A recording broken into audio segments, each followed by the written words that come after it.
Stop wasting the most powerful resource in your backyard, and listen carefully, because what I am about to tell you will change the way you look at every single leaf that falls this autumn. Every year, the same ritual plays out. You wait for the trees to empty themselves.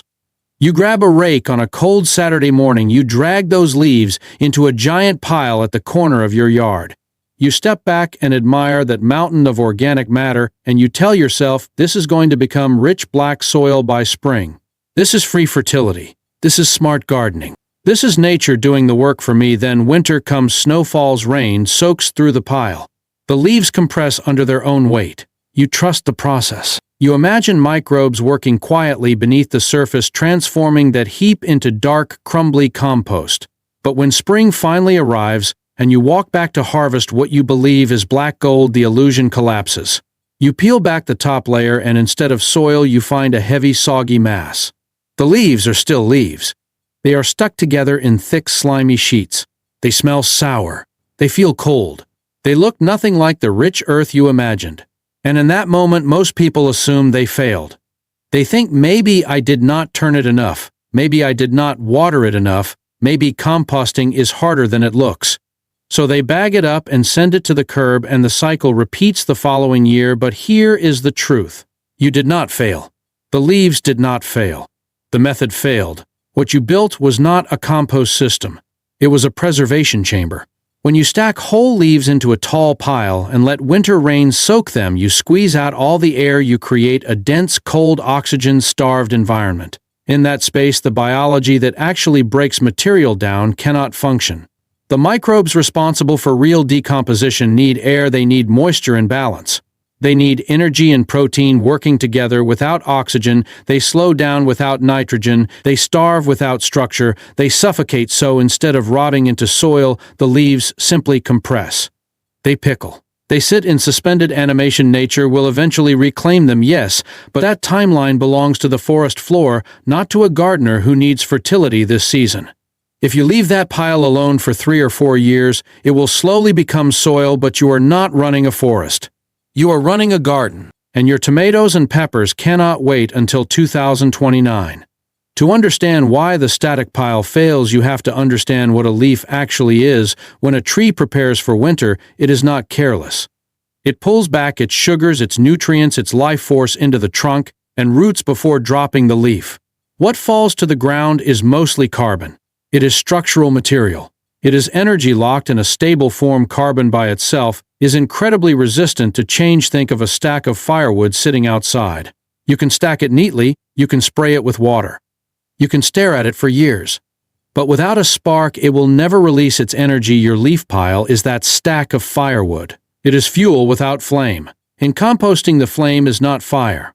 It is bacteria. Billions of microbes already exist in your soil. They are ready to consume that carbon and convert it into humus. But they cannot do it on carbon alone. They need nitrogen to build their... This audio was created with async.com. But they cannot do it on carbon alone. They need nitrogen to build their own bodies. They need protein to multiply.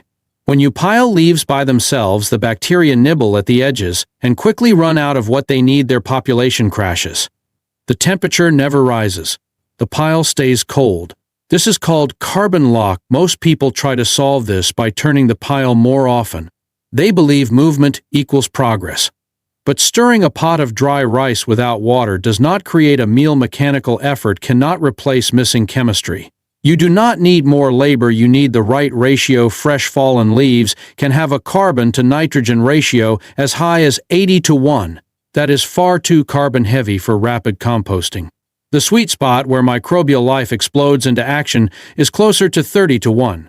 That gap is everything. To close it, you must introduce nitrogen in a way that actually bonds with the leaves. Simply sprinkling dry fertilizer or coffee grounds on top will not work. The particles sift downward, leaving the bulk of the leaves untouched. The fuel and the spark never truly meet. To unlock the energy inside that pile, the nitrogen must coat the carbon. It must soak into it. It must create a moist, protein-rich environment where bacteria can thrive. This is where intention replaces tradition. Instead of building a dead stack, you build a biological engine. An engine needs fuel, which you already have. It needs oxygen, which means structure and airflow. It needs moisture in balance, not drowning, not desert dry. And it needs nitrogen as the ignition source. Once those elements combine, something remarkable happens.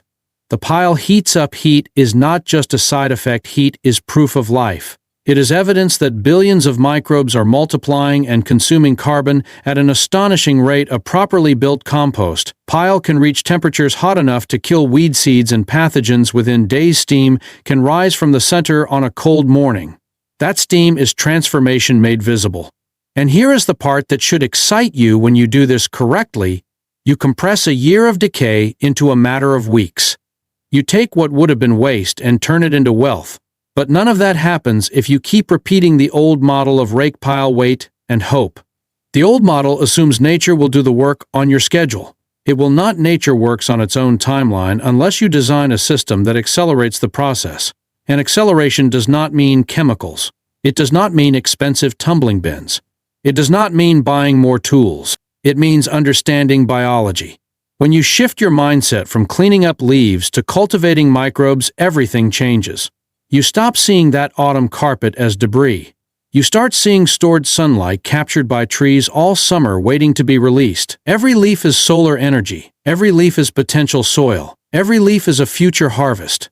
But potential alone is not enough. You must unlock it in the next phase. We will break down exactly how to introduce the missing nitrogen, how to prepare the leaves so they actually absorb it, and how to build a pile that breathes, heats, and transforms in weeks instead of years. For now, understand this: your pile did not fail because you lack a green thumb. It failed because no one taught you how to build the fire. And once you learn how to build that fire, you will never look at a bag of store-bought compost the same way again. Now we stop talking about theory and we start building power, because this is the moment where dead leaves turn into a living engine, and once you see it happen, you will never go back to piling and praying ever again. Everything begins with preparation, not effort but precision, because composting is not about working harder. It is about working in alignment with biology. The first mistake most gardeners make is stacking whole leaves like shingles on a roof and expecting water and microbes to magically penetrate that waterproof armor. A leaf is engineered by a tree to shed rain. Its waxy coating repels moisture. Its curved structure directs water away. So when you pile whole leaves together, you are essentially stacking thousands of miniature tarps on top of each other. The center stays dry, the microbes starve, and carbon lock continues. So the first act of transformation is destruction. You must shred the leaves, run them over with a lawnmower, mulch them twice, if necessary, turn them into confetti, not blankets. When you shred a leaf, you shatter its waterproof design, you expose the veins, you rip open the structure, and suddenly what once resisted moisture now absorbs it like a sponge. At the same time, you multiply the surface area exponentially. Imagine a solid block of ice sitting on your driveway. It melts slowly. Now imagine crushing that same block into snow. It disappears quickly because every crystal is exposed to warmth. Shredded leaves behave the same way. You are not just making them smaller, you are making them accessible. You are preparing the fuel so the spark can actually ignite it. Once shredded, bring those bags of leaf confetti to a patch of bare earth, and this part is non-negotiable. Do not build on concrete. Do not build on plastic. Do not isolate the system from soil. The ground beneath your pile is not dirt. It is a living doorway, billions of organisms live below the surface, waiting for a food source. When your pile heats, they migrate upward. When conditions cool or dry, they retreat back into safety. If you build on concrete, you sever that migration and cripple the ecosystem. Choose a 4-foot by 4-foot area directly on soil or grass. And now you are ready to construct the engine. Next comes the accelerant, because fuel alone does nothing. Nitrogen is the ignition, and it must be delivered in liquid form, so it coats every shred evenly. If you have access to animals, the most powerful formula is simple: 2 shovels of fresh chicken manure or rabbit manure in a 5-gallon bucket filled with water. Stir until it becomes dark, muddy liquid alive with native bacteria. This is not waste, it is a starter culture loaded with nitrogen and microbial life. If you live in suburbia and livestock is not an option, buy blood meal or pelletized chicken manure fertilizer. Add 2 cups into a 5-gallon bucket of water. Stir until suspended, and now you hold liquid ignition in your hands. This solution does 2 things simultaneously. It hydrates dry carbon and it delivers protein directly to the microbes living on every surface. Now we layer, not dump, not stack, but layer. Think of building lasagna. Start with 6 inches of shredded leaves, spread evenly across the ground. This fluffy layer is your first fuel bed. Take a watering can or pitcher, dip into your nitrogen solution and sprinkle it evenly across the surface. Do not flood, do not drench, simply coat, then reach down with your hands and mix thoroughly. This is the step people skip, and this is why their piles fail. Every shred must be touched by that liquid. If you find dry pockets, add a bit more solution. If it feels dusty, add plain water from the hose, but always in moderation. The goal is moisture balance, not saturation. Perform the sponge test. Grab a handful, squeeze firmly. If water streams out, it is too wet and you are suffocating microbes. Add more dry leaves. If it crumbles instantly, it is too dry and back. This audio was created with async.com. Dry leaves. If it crumbles instantly, it is too dry and bacteria will remain dormant. Add more liquid. The perfect texture holds its shape when released like soft dough and produces only 1 or 2 drops when squeezed. That is equilibrium, where air and water coexist in harmony. Repeat the process. Add another 6-inch layer of shredded leaves. Sprinkle nitrogen solution. Mix thoroughly. Test moisture. Continue building in layers until the pile stands at least 3 feet tall and 3 feet wide. This size is critical because mass creates insulation. A pile too small cannot retain the heat generated by microbial activity. Heat escapes and the reaction stalls. But a 3-foot cube traps warmth in its core, creating a thermal feedback loop where rising temperature accelerates microbial reproduction, which in turn generates even more heat. When you finish, you should see a mound that is fluffy, not compact, damp but not dripping, alive but not drowning. Cover it loosely with a tarp or old carpet to shield it from heavy rain, while allowing airflow. Do not seal it tight. Compost must breathe now. Step back because the reaction begins immediately. For the first 3 days, do nothing. Resist the urge to poke or turn inside the pile. Bacteria are consuming the nitrogen you provided, multiplying rapidly and devouring simple carbon compounds. As they metabolize, they release heat. By day 3 or 4, lift the cover. Early in the morning, you may see steam rising from the center. That steam is proof that the engine is running. Insert your hand carefully into the core. It should feel hot, not lukewarm but truly hot, ideally between 130 and 150 degrees Fahrenheit. This heat sterilizes weed seeds, destroys pathogens, and accelerates breakdown dramatically. But around day 5, oxygen in the core becomes depleted. The microbes have consumed it, and without intervention the system risks going anaerobic, which leads to foul smells and stalled progress. This is your signal to act. Take a pitchfork and turn the pile. Move outer material into the center and bring the hot center outward. Flip the structure inside out. As you work, fluffing introduces fresh oxygen, which reignites microbial combustion. As you turn, lightly water to replace moisture lost through evaporation. Perform the sponge test again. Always maintain that wrung-out sponge consistency within 24 hours. The temperature will spike again because oxygen functions like bellows on a forge feeding the microbial fire. Repeat this cycle every 2 days. Turn water cover. Turn water cover around day 10. You will notice visible change. The shredded leaves lose their identity. The texture darkens and becomes uniform. The sharp ammonia smell fades, replaced by a deep earthy aroma reminiscent of forest soil. This scent signals healthy aerobic decomposition. Continue turning, and by day 18 to 20 the pile will no longer reheat, regardless of oxygen. This is not failure, it is completion. The thermophilic bacteria have consumed available energy, and the pile transitions into curing mode, where fungi and worms finish refining the compost. What remains is dark, crumbly humus, cool to the touch and rich with life. You have transformed waste into fertility in less than 3 weeks. You have compressed seasons into days. You have taken control of biology instead of waiting passively for nature to move at forest speed. This is not gardening advice, this is empowerment, because once you witness steam rising from shredded leaves on a cold morning, you realize you are not cleaning debris, you are manufacturing soil and independence. The engine is no longer theoretical. It is alive in your backyard. And in the next phase we will push even deeper into how to apply this black gold strategically to maximize yield, strengthen soil structure, and create a self-sustaining cycle that eliminates dependence on store-bought inputs forever. This is the moment where everything changes, because what you are holding in your hands is no longer a pile of decomposed leaves. It is leverage, it is control, it is the foundation of a self-sustaining garden. And once you understand how to use it correctly, you stop being a consumer of soil and start becoming a producer of abundance. Reach into that finished pile and feel it closely. It should be cool, not hot. It should crumble effortlessly between your fingers like chocolate cake. It should smell deep and earthy like a forest after rain, not sour, not sharp, not rotten. That smell is life stabilized. That texture is structure rebuilt. That dark color is carbon transformed into humus, the most powerful soil conditioner on Earth. But here is where most gardeners make their next mistake. They treat compost like dirt.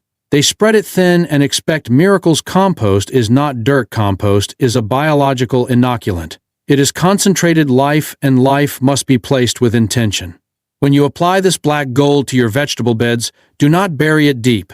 Do not till it aggressively into subsoil. Spread 1 to 2 inches across the surface and let earthworms and rainfall carry it downward naturally. This protects soil structure and preserves the microbial networks you just cultivated. Aggressive tilling destroys fungal highways and collapses air pockets. Remember, the entire process was about oxygen and balance. Do not undo it now. If you are planting tomatoes, peppers, cucumbers, or squash, create planting pockets.